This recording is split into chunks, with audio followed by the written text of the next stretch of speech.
Bismillahirrahmanirrahim. Assalamualaikum warahmatullahi wabarakatuh. Perkenalkan, nama saya Nuzul. Di sini saya akan menjelaskan sedikit materi mengenai adab berinteraksi dengan Al-Quran dan sejarah turunnya Al-Quran dan ayat pertama yang turun dalam Al-Quran. Jadi, adab berinteraksi kepada Al-Quran ini dia memiliki beberapa poin. Ada 5. Yang pertama itu dia adab dalam membacanya. Jadi adab dalam membaca Al-Quran itu bentuk kesopanan kita dalam membacanya. Yang pertama itu kita sebelum membaca Al-Quran itu kita berwudu. Yang kedua itu kita menggunakan pakaian yang sopan. Yang ketiga itu kita membaca Al-Quran itu di tempat yang bersih, jangan di tempat yang kotor. Yang keempat itu kita membaca Al-Quran itu dengan kita menghadap menghadap kiblat. Yang kelima itu kita membaca Al-Quran itu dengan pelan. Dan yang terakhir itu kita membaca Al-Quran itu dengan penuh penghayatan. Itu bentuk kesopanan kita dalam membaca Al-Quran. Poin yang kedua itu adab dalam kita memegang Al-Quran.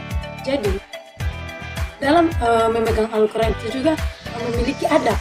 Yang pertama itu dia kita memegang Al-Quran ini kita menggunakan tangan kanan.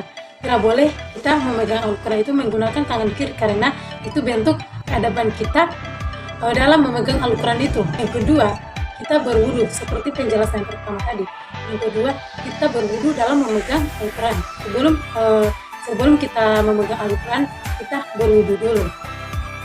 Yang keempat yaitu kita tidak boleh memegang Al-Quran dalam keadaan berhadas.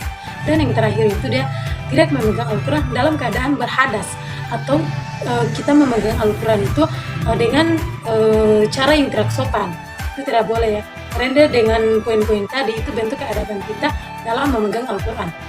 Poin yang ketiga itu adab membaca Al-Quran. Ya, sebelum kita membaca Al-Quran itu ada adab yang harus kita lakukan. Yang pertama itu dengan kita membaca dengan suara yang pelan, tidak berteriak, tidak juga kayak lirih begitu.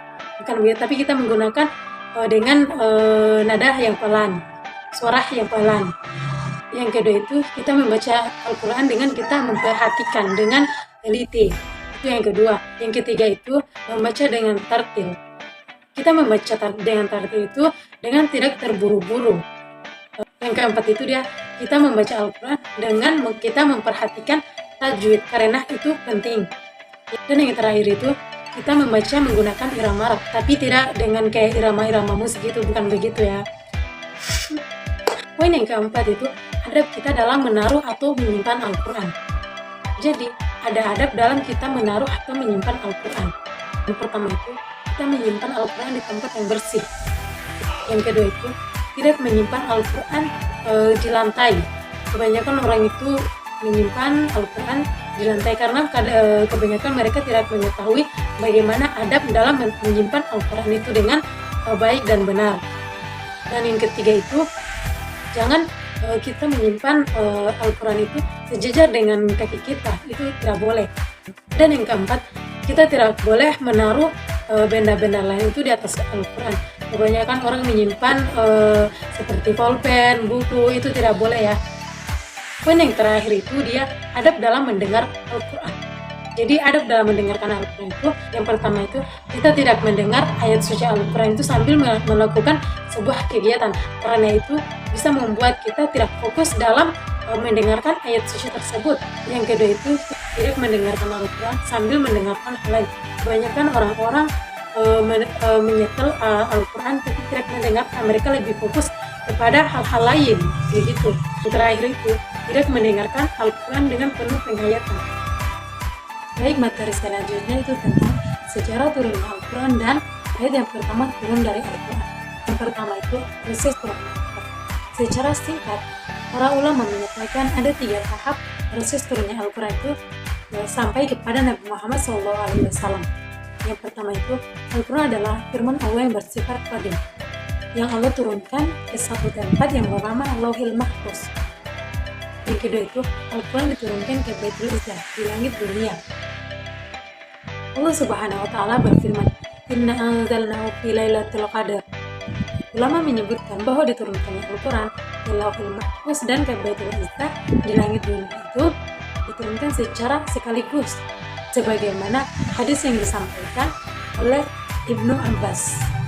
Yang ketiga itu Al-Quran diturunkan secara berangsur-angsur kepada Nabi Muhammad SAW melalui perantara malaikat Jibril dengan kurun waktu 23 tahun.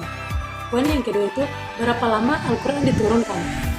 Jadi seperti dijelaskan tadi, Al-Quran itu diturunkan selama 23 tahun, 12 tahun, 5 bulan, dan 13 hari itu di Mekah, dan 9 tahun di Madinah. Poin yang ketiga itu Al-Quran diturunkan secara berangsur-angsur.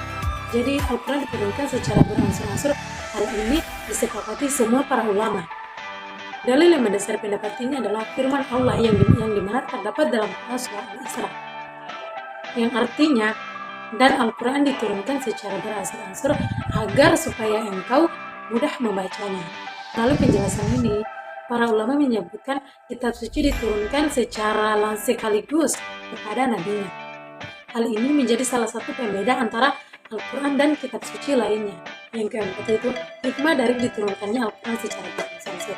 Ada beberapa hikmah yang diturunkan Al-Quran secara berangsur-angsur. Yang pertama itu menghadirkan perasaan senang hati Nabi karena mendapatkan wahyu dari Allah Subhanahu wa Ta'ala. Yang kedua, memudahkan Nabi Muhammad SAW menghafal dan memahami setiap ayat Al-Quran tersebut.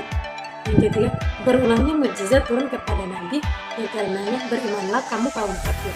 Yang keempat itu menenangkan hati Nabi Muhammad SAW dari keburukan kaum kafir sehingga semakin sabar beliau mendakwahi kaum kafir tersebut. Yang kelima itu memudahkan mengajarkan ayat Al-Quran kepada umat Islam.